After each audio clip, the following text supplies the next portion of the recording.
안녕하세요. 기도학교에 오신 여러분을 오늘도 진심으로 환영합니다.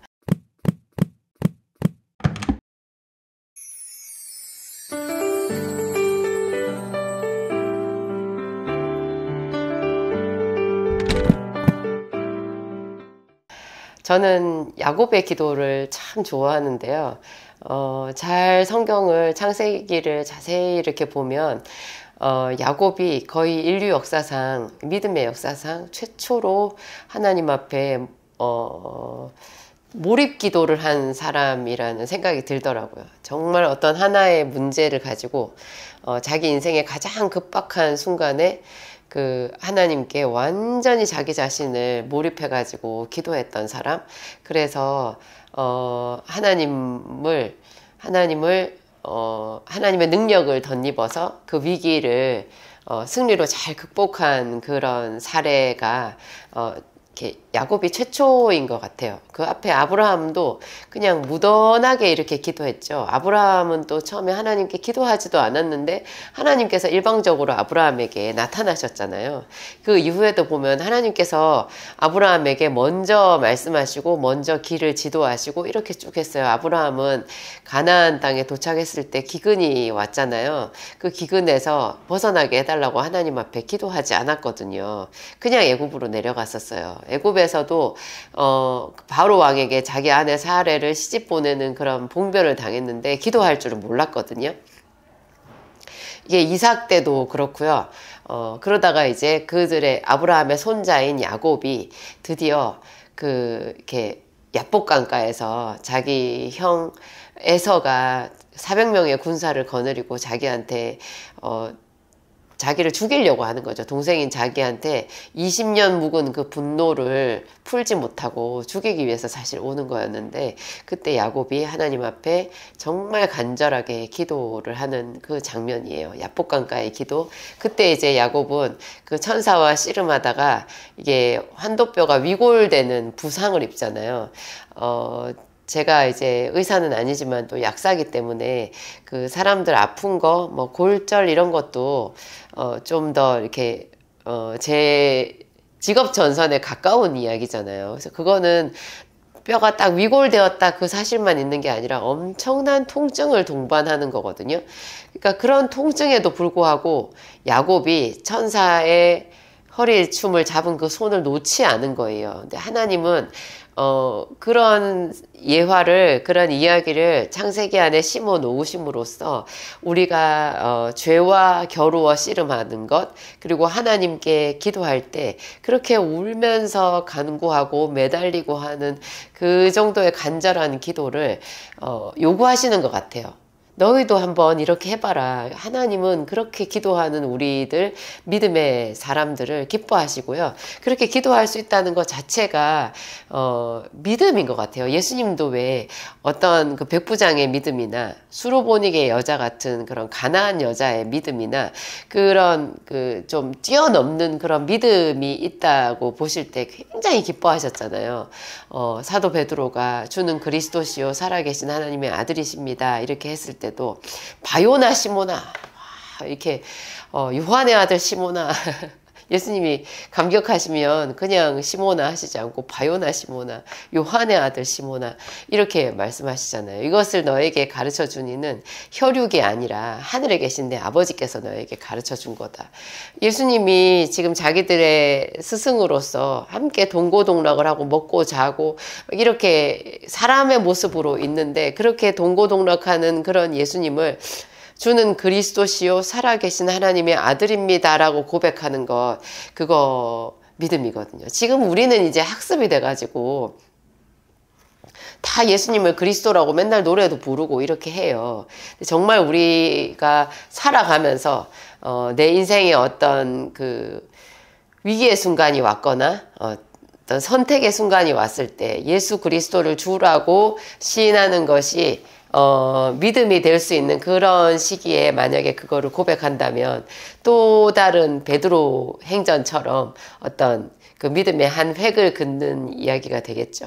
하여튼 이런 이렇게 쭉 뭐 믿음을 나타낼 수 있는 그런 성경의 예화들이 많이 있는데요. 야곱의 기도는 하여튼 기도가 없던 시절에 최초의 간구의 기도, 집중 기도, 그리고 하나님께 자기의 뜻을 관철하는 그런 그 응답받는 기도의 한 전형적인 모형이라고 할 수 있는 것 같아요. 그런데 제가 항상 저희 이제 여기는 기도학교잖아요. 기도학교에서는 부르짖는 기도를 많이 말을 하는데요. 제가 언제나 그 부르짖는 기도를 말을 하면서 좀 꼭 이야기를 해야 되지만 하기가 좀 주저되는 한 가지 주제가 있어요. 그게 뭐냐면 헛된 부르짖음이라는 거예요. 헛된 부르짖음이 될 수 있다라는 것. 이거를 주의해야 된다는 것. 어떤 사람의 어떤 기도가 세상에 부르짖음이면 다 좋은 거 아니야? 하나님 앞에서 내가 부르짖잖아. 보이지 않는 하나님께 내가 부르짖잖아. 그런데 부르짖음인데도 그게 헛된 부르짖음이 될 수 있다라는 것을 이렇게 말을 하는 게 중요한 것 같은데 또 되게 제가 껄끄러운 거죠. 그냥 저는 그런 거 걱정하지 말고 무조건 하나님께 부르짖으라고 얘기하고 싶은 거예요. 그렇죠. 무조건 부르짖어야 되죠. 부르짖는 게 또 주로 우리가 목소리를 크게 내서 부르짖는 거지만 뭐 삭개오가 나무 위에 올라갔잖아요. 키가 작은 삭개오가 예수님을 보기 위해서 나무 위로 올라간 것도 부르짖음이라고 볼 수 있거든요. 부르짖음이라고 볼 수 있고, 또 모세가 그 아말렉과의 전쟁을 내려다보면서 그 산 위에 올라가 가지고 손을 들었잖아요. 이 손을 들고 이 손이 내려오면 아말렉이 이기고 손이 올라가면 다시 이스라엘이 이기고, 그래서 아론과 훌이 모세를 돌에다가 앉히고 자기들이 양쪽에서 팔 하나씩, 모세의 팔 하나씩을 잡아가지고 이게 해가 지도록 손이 내려오지 않게 했다. 이게 이제 합심기도, 중보기도, 그러면서도 이제 영적 전쟁인 그런 기도를 이렇게 예표하는 중요한 이야기인데요. 거기서 하나 놓칠 수가 없는 게 이 손도 기도를 한다라는 거죠. 그래서 제가 자세를 기도할 때 자세도 굉장히 중요하다. 그냥 입만 기도하는 것보다 손으로 이렇게 같이 하게 되면 이게 더 집중도가 높아지는 기도고, 이중 플레이, 더블 플레이죠. 이중 플레이면 좀 이상한 느낌이 올 수 있고, 더블 플레이적인 그런 기도, 복합적인, 한꺼번에 더 강력해지는 그런, 기도를 만들 수 있는, 좋은 본이다. 이제 그런 말씀 드렸는데요. 이거 다 부르짖음이잖아요. 강력한 부르짖음인데, 이게 헛된 부르짖음이라는 이야기, 딱 그 단어가, 욥기서에 나와요. 욥기서에 보면 헛된 부르짖음은 하나님이 절대로 듣지 않으신다. 그런 이야기가 있거든요.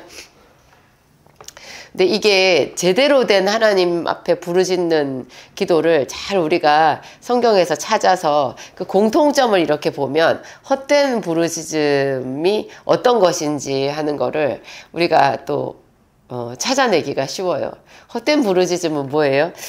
예를 들면 예수님께서 나더러 주여 주여 하는 자마다 내 나라에 올 것이 아니라 그렇게 말씀하셨어요. 악을 행하는 자들아 내게서 떠나가라. 그러니까 자기 마음속에 악이 가득하고, 악이 가득하다라는 것은 하나님의 말씀이 자기 안에 없는 거거든요.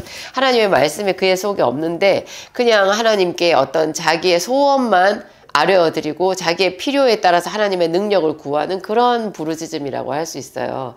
그렇게 하게 되면 자기 평소에 악을 행하는 행동, 자기 마음속에 악이 가득한 그것과 분리되어 있는 거잖아요. 그런 사람들의 기도는, 그런 사람들에 대해서는 하나님께서, 예수님께서 영생을 주실 수 없다. 내 나라에 합당하지 않은 자다. 내가 너희를 도무지 알지 못한다. 이제 그런 말씀을 하신 거거든요. 근데 또 다르게 보면 이 간절하게 부르짖었고 하나님 앞에 믿음을 인정받은 사람들의 기도에 어떤 중요한 공통점이 하나 나오는데요. 그게 자기 부인이더라고요. 자기 부인이 있어요. 자기 부인. 자기 아내란 뜻이 아니라 자기를 내려놓는 거잖아요. 자기를 내려놓는 거. 자기한테 유익이 되는 어떤 그런 것을 내려놓는 거. 그게 그런 깊은 게 있어요. 그러니까 그거를 내려놓는다라는 뜻은 다시 말하면 하나님을 자기 중심에 놓고요. 하나님께서 원하시는 그 길이라면 내가 내 눈에 보이기에 훨씬 더 어렵고 힘든 길이라도 내가 그 길을 가겠습니다라는 그런 게 있어요. 왜 야복강가의 야곱의 기도가 자기 부인이냐? 사실은 여러분 칼이 날아오면 우리가 제일 먼저 어떻게 해요? 피하고 보죠. 야곱은 그 야복강을 다 지금 자기 형이 400명의 군사를 거느리고 자기를 향해서 오고 있는데 그 위기 그 의미를 잘 알면서도 자기의 전 재산을 야복 나루에서 건너게 했어요. 형에게 더 가까워지는 거예요. 그리고 자기도 지금 그 나루에서 벗어나지 않고 반대로 도망가지 않고 거기서 그 자리를 지키면서 하나님께 기도를 했는데요. 그게 자기 부인이에요. 자기가 죽을 수도 있는 거예요. 우리는 다 생각하죠. 뭐 하나님이 지켜주시는데 죽어. 그거는 남의 문제일 때. 야곱의 문제이면 여러분은 그렇게 말할 수 있어요. 근데 정말 여러분이 지금 내일 어떤 사람이 여러분을 죽이기 위해서 자객을 보낸다, 조폭을, 살인 청부업자를 보낸다, 그런 상황에서 하나님이 지켜주실 텐데 그런 말 할 수 있어요? 그게 그렇지를 않은 거예요. 근데 야곱은 얼마든지 자기가 도망갈 수도 있고 용병을 살 수도 있고 그럼에도 불구하고, 형이 칼을 들고 군사를 거느리고 지금 자기를 향해서 달려오는 그 시점에 하나님의 이름을 부른 거예요. 그것은 예수님께서 말씀하신 살고자 하는 자는 죽을 것이요 죽고자 하는 자는 나와 함께 자기 목숨을 미워하는 자는 영생을 취하리라 하신 그 말씀에 따라가는 거죠. 그래서 야곱의 기도는 자기를 부인하는 집중 기도로서 믿음의 좋은 표본이 될 수 있는 거예요. 야곱은 그때 야복강가에서 하나님께 자기에게 복을 달라고 했거든요. 웬 복? 지금 형이 자기를 죽이려고 하는데 웬 복? 그러니까 그 정도로 야곱은 이 세상 모든 생사 화복을 주관하시는 것이 하나님의 손 아래 있다라는 것을 인정한 거예요. 정말 인정한 거예요. 백부장이 자기 하인이 병들었다고 예수님께 와서 고쳐주옵소서 이렇게 말하면서 예수님이 내가 가겠노라 가서 고쳐주리라 이렇게 말했을 때 주여 내 집에 오는 것을 내가 감당할 수 없습니다. 그냥 말씀만 하옵소서 이렇게 얘기했잖아요. 예수님이 하나님의 아들로서 그곳에서 그냥 말씀만 하셔도 원하시면 집에 있는 자기 하인의 병을 깨끗이 치료할 수 있다라는 것을 믿은 거예요. 야곱이 지금 보이지 않는 하나님이지만 칼을 차고 오는 에서를 막을 뿐만 아니라 자기에게 그 아브라함의 축복까지 고스란히 다 실현되게끔 축복의 통로가 되게 하는 그 큰 권세가 하나님께 있다라는 것을 그런 죽음의 위기 앞에서도 인정을 한 거죠. 그래서 이것은 대단한 자기 부인, 죽을지도 모르는데 지금 하나님의 손을 의지하고 그곳에 있는 거잖아요. 그리고 하나님께서 자기에게 복을 주시면 모든 문제가 해결된다라고 하는 그분의 권능을 자기 삶의 전 영역, 자기 미래, 자기 가족들, 자기 사랑하는 자식들에게도 다 그거를 인정하고 적용을 한 거예요. 그래서 야곱의 믿음은 정말 굉장한 거라고 할 수 있죠. 사람들이 기도를 하면서 자기를 부인하지 않으면요, 그냥 항상 글쎄요, 그냥 자기의 좁은 시각에서 이거 주세요 저거 주세요 이런 기도를 하게 되어 있어요. 이거 주세요 저거 주세요. 어떤 사람은 자기가 주의 종이 되겠다고 그렇게 서원을 하기도 하시던데요. 저는 글쎄요, 주의 종으로 쓰실지 평신도로 쓰실지 그것조차도 하나님이 결정하시는 거 아닌가요? 물론 그분이 성령의 감동을 받아서 주의 종이 되겠다고 서원했다라고 볼 수도 있지만 그냥 제 생각에는 그랬어요. 하나님 저를 사용해 주옵소서, 이런 기도가 더 맞다라고 생각하거든요. 하나님이 어떻게 사용하실지 그것은 아무도 모르잖아요. 나에게 어떤 달란트를 주셨는지, 내 일생이 하루가 되기도 전에, 내가 세상에 태어나서 만 하루도 지나기 전에 내 일생의 모든 것을 주의 생명책에, 주의 책에 다 기록해 놓으셨나이다. 그렇게 했는데 그것을 기록해 놓으신 그 하나님의 선하신 뜻이 어디 있는지 우리는 알 수 없으니까, 정말 자기를 부인하는 믿음의 사람이라면 하나님의 뜻대로 내 인생에 되기를 원하나이다. 날마다 저에게 길을 가르쳐 주옵소서. 하나님이 어떻게 나를 인도하실지 모르기 때문에 그 기도는 매일매일 절박한 거거든요. 솔로몬이 자기가 왕이 되었는데 왕으로서 그 백성을 어떻게 다스려야 될지 알 수 없다라는 그런 절박한 마음으로 하나님께 지혜를 달라고 천번제를 드렸잖아요. 그게 솔로몬의 믿음. 그냥 생각이 얕은 사람들은 뭐 그거 별거야, 뭐 솔로몬의 천번제 뭐 그거 별거야, 뭐 1000일 동안 기도했나 보지, 뭐 나도 왕이면 1000마리 소쯤은 드릴 수 있어, 뭐 이렇게 생각할 수 있는데요.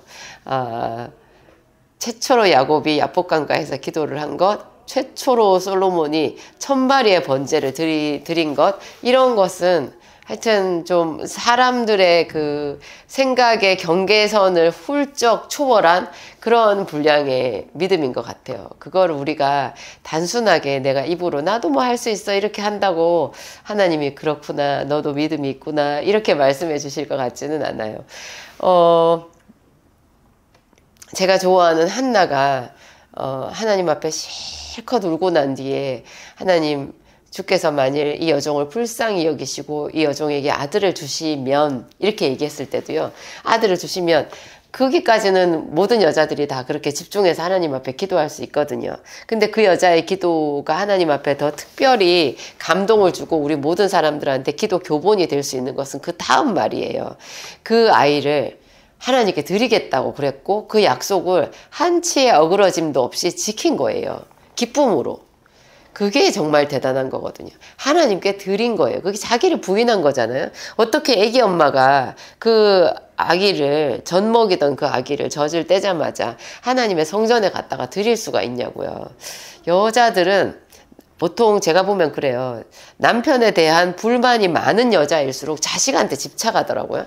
그리고 자기 인생에 대해서 불만이 많은 여자들도 그래요. 자기가 공부를 못했거나 자기가 뭘 해보지 못한 게 있으면 그것을 자식들한테 이렇게 전가시키는 게 있는 것 같아요. 물론 엄마들이 자식을 교육을 잘 시키죠. 잘 시키고 자기보다 더 나은 자녀가 되기, 더 나은 인생을 살도록 자녀가 그렇게 헌신하는 것은 참으로 아름다운 일인데요. 이게 참 조금만 이렇게 틀어지면, 하나님은 아시겠죠. 조금이 아니라는 것. 다른 사람들이 봤을 때는 저 뭔가 이상한데 그런 생각이 들면 가만히 보면 그 여자는 자기는 가만히 있으면서 자기 애한테 자기가 하지 못했던 그런 부담, 어떤 성취에 대한 그런 것들을 다 전가시키는 거죠. 그래가지고 좀 심하게 말하면 자식을 조종한다라는 그런 느낌이 들 때도 있더라고요. 그래서 저는 제가 이제 교회 개척에서 그 지근거리에서 이제 중산층 이하의 조금 어려운 집의 여인들을 많이 이제 보았잖아요. 근데 그 여자들이 대체로 그런 마음을 가지고 있는 것 같아요. 그래가지고 방법은 조금씩 다르지만 자기 성향이 다르니까 자기 애를 더 집착하고 소중히 여기고 막 이렇게 하는데, 결론적으로 말하면 그 애들을 제대로 못 키워내더라고요. 내가 이렇게 보면 모든 아이들은 다 하나님의 형상대로 지음 받았잖아요. 우리도 아이였잖아요. 하나님의 형상대로 지음 받아서 정말 많은 소질, 재능을 가지고 있고, 그쵸. 존귀하게 될 수 있는 모든 그 약속의 씨앗들을 다 가지고 태어났거든요. 태어났는데 그것을 제대로 개발하지 못하게 하는 게 무엇보다도 참 이상하게도 그 아이를 가장 사랑하는 그 아이의 엄마가 오히려 앞길을 가로막더라는 거죠. 어떤 여자는 세상이 굉장히 무서운 곳이라고 자기 애한테 말하는 사람들이 있어요. 왜 세상이 무서운 곳이에요? 세상은 하나님이 만드셨는데 용감해야 되잖아요. 성경의 모든 그 믿음의 사람들에게 하나님께서 하시는 계시의 말씀은요, 두려워 말라예요. 두려워 말라. 누가 우리를 위하여 갈고. 하나님은 항상 이렇게 어딘가 보내시는 분이거든요. 근데 자기 애를 이렇게 끌어안고 놓치지를 못하는 엄마들이 너무나 많이 있고, 어떤 사람은 아빠도 그렇더라고요. 아빠도 완전히 다 큰 애가 완전히 초등학교 저학년인 애인 것처럼 옆에 꼭 끼고 그렇게 연약한 존재로 만들대요. 고등학생이 되고 대학생이 돼도 그냥 그 아이도 어른이 돼서 결혼을 해가지고 하나의 성인의 분량으로 뭔가 새로운 모험과 도전을 해야 되잖아요. 근데 예배 시간에도 그렇게 애기같이 옆에 끼고 자도 내버려 두고, 도대체가 예배 나오는데 옷도 뭐 예배 나오면은 옷을 좀 갖춰 입고 나와야 되잖아요. 신발을 슬리퍼 끌고 나오면 안 되고 트레이닝 바지 이런 거를 입고 주일 예배에 나오는 건 사실 안 되거든요. 근데 그런 것도 하나도 개의치 않고 예배 시간에 자기 머리를 계속 만져도 그 부모가 터치를 안 해요. 그런데 그 부모가 또 그 아이에 대해서는 얼마나 각별한 마음이 있는지 그게 저는 이런 모든 게 자기를 부인하고 하나님의 말씀으로 자기 인생을 세우고 자녀들을 세우고자 하는 그런 어떤 분별력의 문제라는 생각이 들더라고요. 이게 그대로 기도에도 적용이 되거든요. 기도를 할 때 그래서 하나님께 물어봐야 되는 것 같아요. 하나님, 제가 무엇을 기도해야 돼요?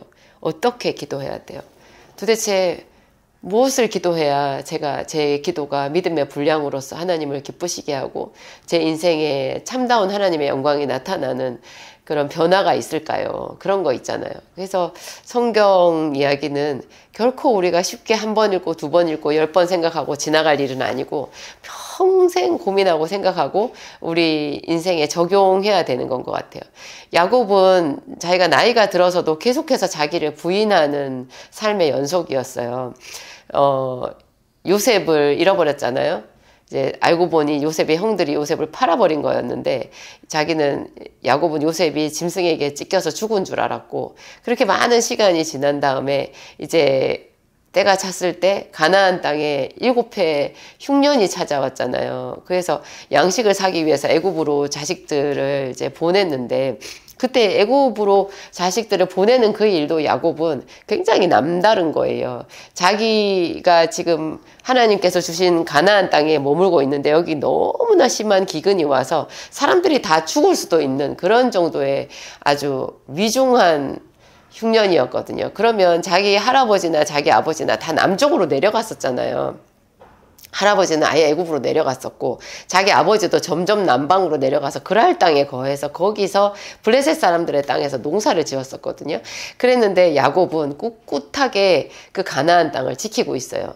이게 또 야곱이 하나님과의 약속을 지키기 위해서 자기가 죽을지도 모르는 그런 위기를 견디는 것, 그러니까 자기를 부인하는 거죠. 그리고 어떻게 그 가운데서 또 자기 막내 아들 베냐민을 애굽 땅에 데리고 가야 된다고 형들이 큰 아들들이 그렇게 말했잖아요. 애굽에 있는 그 나라의 최고 권력자가 네 막내 동생을 데리고 와라. 그렇지 않으면 너희들은 이 나라의 첩자다. 이렇게 말했다고.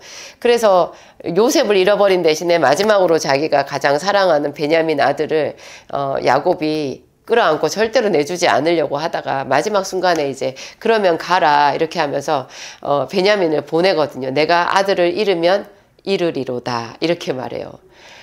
하나님께서 주시는 가나안 땅과 베냐민 중에서 가나안 땅을 선택한 거예요. 망할 수도 있는 흉년이든 가나안 땅을 자기 아들보다 더 소중하게 지키고 견딘 거죠. 그래서 이게 야곱의 믿음의 진수고 야곱이 끝까지 자기를 부인하고 자긴들 그 베냐민을 잃고 싶겠냐고요. 그런데 아들을 잃으면 잃으리로다 이렇게 하는 마음으로 가나안 땅을 지키고 그곳에서 제단을 쌓고 그곳에서 하나님의 이름을 부른 거죠. 야곱은 저는 처음에 창세기를 읽었을 때 제법 한 5년, 10년이 지날 때까지도 왜 야곱이 이스라엘이라고 칭송을 받는 그런 믿음의 사람인지 이해가 안 되더라고요. 야곱만큼은 나도 할 수 있는데 저도 굉장히 투지가 있는 사람이고 여자지만 뭘 하나를 하면 끝장을 보는 나름의 그런 좀 집중력이 있는 사람이었거든요. 그리고 열심히 있었으니까 야곱이 한 이 정도는 나도 할 수 있겠다. 그리고 야곱은 별로 착하지 않아. 저는 착한 것에서 굉장히 좀 이렇게 취약했거든요. 제가 이렇게 흥분을 잘하고 좀 그런 성향이 있어가지고 착하다고 하면 사람이 유순해야 되잖아요. 저는 유순한 성격은 아니에요. 그래서 화를 낼 때도 있고 흥분할 때도 있고 이래가지고 저는 오히려 야곱이 그쵸, 좀 착하지 않은 그 면에서 오히려 더 제가 나는 야곱처럼 할 수 있어 이렇게 더 자신감을 가져왔던 것 같기도 하는데, 이게 해를 더해서 어떤 순간부터 해를 더해서 갈수록 와, 야곱의 믿음의 분량은 진짜 따라갈 수 없는 정말 대단한 믿음이구나. 그런데 나는 그 믿음을 따라가리라. 그런 마음이 들더라고요. 여러분도 보세요. 여러분이 생각하는 자기 인생을 위해서 계획하고 생각한 자기 자식을 위해서 자기 집을 위해서 계획하고 생각한 최선의 어떤 그것보다도요. 하나님이 생각하시는 것이 더 좋아요. 훨씬 좋아요. 저는 제가 사법시험을 합격을 해서 그리로 가고 싶었었잖아요. 그래가지고 그때 처음으로 제가 사법시험 2차 시험에 제대로 응시도 못하고 그렇게 주저앉아서 다시 약국으로 돌아와야 했을 제 나이 40 되었을 때 처음으로 제가 후회했었거든요. 하나님, 내가 왜 하나님께 내 삶을 드렸나. 내 주변에 보니까 나보다 훨씬 더 은혜를 크게 받아도 하나님께 자기 삶을 드리겠다고 정말 진지하게 고백하는 사람은 내가 못 봤는데 내가 괜히 그때 하나님께 내 삶을 드린다고 그랬나 봐. 그렇게 안 했으면 나 사법시험 봐서 내가 좋아하는 그 학문으로 갈 수도 있었을 텐데 저는 그렇게 법 공부가 좋았거든요. 너무너무 좋았어요. 약국 안에 탁 갇혀서 오는 손님들한테 조제해서 주고 그 조그만 약 팔고 이러는 것보다 많은 사람들을 만나고 어떤 이 사회 전반에 대한 그 제도적인 법률적인 이해가 있는 거잖아요. 그래서 정치적인 식견도 가질 수가 있고 많은 사람들에게 그 분쟁에 대한 어떤 조정을 해줄 수도 있고 이렇게 뭐든지 이렇게 하여튼 좀 넓은 세상을 볼 수 있는 것 같아가지고 저는 법이 너무 좋았거든요. 그래서 그 길로 아주 가고 싶었고 제 적성에 딱 맞았는데 하나님께서 강력하게 저를 치셨어요. 그래가지고 제가 애초에 하나님께 사법시험 보겠다고 했을 때 제가 3년 시간을 달라 그랬는데 3년이 다 되기도 했고 그게 딱 끝나니까 그냥 하나님께서 저를 여기를 탁 집어서 고개 돌려 이렇게 해가지고 여기 딱 옮겨 놓으신 거예요. 그래서 제가 다시 그 조그만한 약국으로 심어지게 됐거든요. 그랬을 때 제가 한 달 동안을 눈물을 쏟으면서 울었었어요. 정말 많이 비참했었고 그냥 높은 곳에 올라갔다가 일순간에 나락으로 떨어진 그런 느낌이었어요. 근데 제가 저한테 물었어요. 왜 약국이 나락이냐고. 내가 이렇게 15년 이상을 헌신해가지고 세워온 이 약국이 왜 땅 파고 들어가는 그런 비참한 곳이냐. 네가 그러면 변호사 시험에 사법시험에 합격했으면 넌 어떻게 될 뻔했어. 하늘을 날았겠지. 근데 하늘을 나는 것 아니잖아요. 이제 시작이지. 뭘 하늘을 날아 날기는. 이제 초보 변호사 사법연수원에도 그때는 가야 되고 2년 과정 굉장히 힘든 과정이 있고 그리고 나서도 또 좋겠지만 거기서 그 변호사 세계에서는 가장 밑바닥에 이제 첫 출발선에 선 거잖아요. 그러니까 뭐든지 출발선은 또 거기서 맞아야 되는 새로운 이렇게 위기들이 있거든요. 새로운 또 어려움들이 있어요. 그런데 그거를 내가 말할 때는 하늘을 날겠지 이렇게 좀 과장해서 말한 거예요. 그러면 떨어져서 지금은 어때? 나 지금 땅 파고 들어갈 거야. 들어가고 있어. 왜 약국이 나락이냐고. 왜 약국이 땅 파고 들어가야 되는 그런 수치스러운 곳이냐고. 그렇게 생각하니까 제가 저를 딱 이렇게 붙잡을 수 있었어요. 막 이렇게 바람에 흔들려 가지고 막 미친 듯이 그냥 나부끼는 저를 딱 진정시킬 수 있었어요. 정신 똑바로 차려 너. 정신 똑바로 차려. 정신 차려! 이렇게 딱 될 수 있었어요. 그래서 제가 그 약국에서 이제 그러면 이렇게까지 하나님께서 내가 약국에서 일하는 것을 소명이라고 주신 거라면 더 예전에도 열심히 했지만 더 제대로 해보자. 그런 마음으로 출발해가지고 제가 2011년부터 사법시험 끝나고 다시 약국으로 돌아왔는데 2014년에 제가 이제 약국을 한번 옮겼거든요. 그때도 한번 굉장히 위기가 있었고 한번 옮겨서 거기서 이제 제가 내과 처방전을 주로 받으면서 월세를 제대로 못 내나 하는 그런 더 어려운 위기 속에 들어갔는데 그러니까 3년을 기도하고 더 어려워진 거예요. 그랬는데 그곳에서 하나님께서 나보고 이곳이 장소는 좋다라고 얘기하셔서 거기에 순종했고 그 순종하는 게 전부 다 저를 부인하는 것이었어요. 제가 보기에는 하나도 장소 안 좋았거든요. 하루하루 지내는 것 자체가 너무나 피눈물이 나는 곳이었어요. 그곳은. 그 빌딩 사람들도 다 저를 싫어하고 그렇게 저를 회방하는 사람들이 거기에 많이 있었고 무엇보다 손님이 없었고 월세가 너무 비쌌고 그리고 그 주변에 동네가 재개발되더니 사람들이 몽땅 이사 나가고 관공서도 이사 나가고 이래가지고 자꾸 약국에 손님이 더 줄어드는 거예요. 그랬는데 하나님께서 장소는 좋다 하셔가지고 제가 저를 부인하고 거기서 버텼잖아요. 아침 저녁으로 기도하면서 매일매일. 그리고 제가 예전에 하던 뭐라도 더 해봐야 되겠다는 생각이 들어서 비타민 공부하고, 그리고 예전에 대학교 졸업해서 약국 처음에 시작했을 때 했던 한방 공부 다시 하고, 내방하는 손님들한테 뭐라도 이렇게 상담을 해주기 위해서 애를 쓰다가 그게 한 4년 만에 결실한 게 제 생기산과 비타민 요법이 나온 거예요. 정말 하나님께서 저한테 복을 쏟아 부어 주셨어요. 하나님의 손에 딱 붙들려 가지고 그냥 간 거예요. 근데 그거를 제가 전폭적으로 하나님을 인정하는 그 과정에서 가능한 것이었고, 그게 지금 생각해 보면 그게 제가 믿음의 어떤 사람들처럼 자기를 부인하는 그 길을 따라간 거였죠. 제 생각하고 전혀 달랐지만 그곳에서 나는 교회 성전을 위해서, 성전 건립을 위해서 20억을 헌금했으면 좋겠다. 그 돈 내가 하고 싶어. 교회 건물 짓는데 한 20억 든다고 하니까 여러분 실제는 몇 배로 더 들었어요. 그 당시에 남편이 그렇게 얘기를 해가지고 여보 그거 내가 하고 싶어, 이런 결심을 하게 됐고, 그 더 어려운 환경에서 더 어려울수록 더 하나님께 부르짖고 내게 주신 이 약국을 사명으로 받아들이고 일을 했더니 오늘 지금이 있는 거거든요. 지금도 또 제가 생계산 만든 지 지금 글쎄요, 이게 한 몇 년 됐나? 6년, 7년 정도 횟수된 것 같은데요. 또 제가, 항암 치료도 받고 막 이래서 또 제가 몸이 아프잖아요. 이 아픈 이 단계를 지나가는 것도 자기를 부인하는 단계인 것 같아요. 이게, 제가 디모데 전서인가? 어디서 이런 말씀을 봤어요. 그리스도의 좋은 병사로서 너는 나와 함께 고난을 받으라. 믿음이 높은 사람들은요, 이런 초대장을 받더라고요. 고난의 초대장.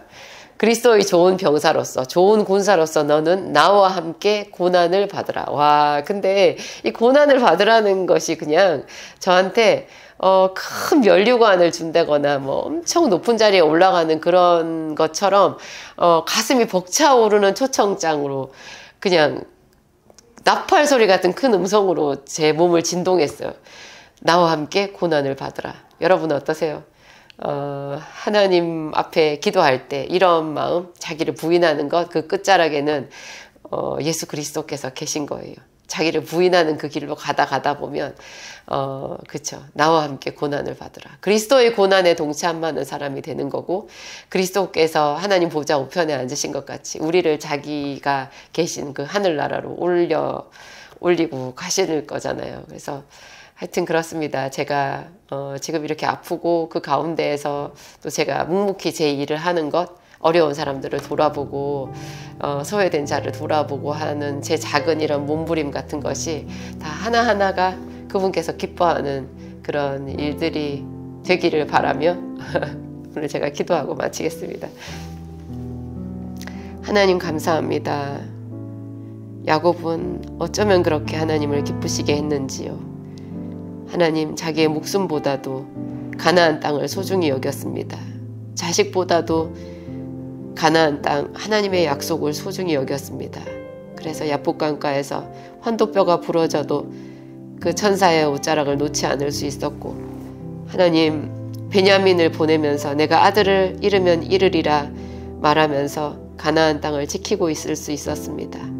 그가 그래서 하나님께로부터 이스라엘이라는 이름을 받은 그 자기의 본분을, 그 사명을 다 감당하는 그런 자리에까지 오르게 되었음을 지금 우리가 압니다.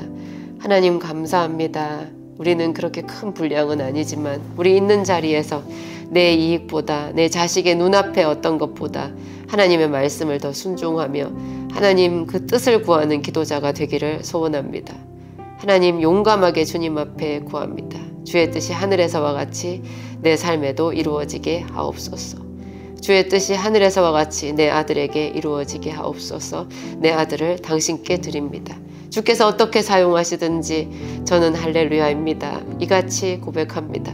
하나님 한나가 아들을 드렸듯이 우리도 내 아들을 하나님께 드리며 내 삶을 내 생명을 주께 드리며 오직 하나님의 영광을 위하여 우리의 삶을 허비할 수 있기를 소원합니다. 주님, 모든 기도학교 당신의 사랑하는 자녀들을 어루만지시고 그들의 삶에 위로를 주시며 아버지의 그 부드러운 사랑의 음성 들려주시옵소서. 길을 지도하여 주시옵소서. 예수님 이름으로 기도합니다.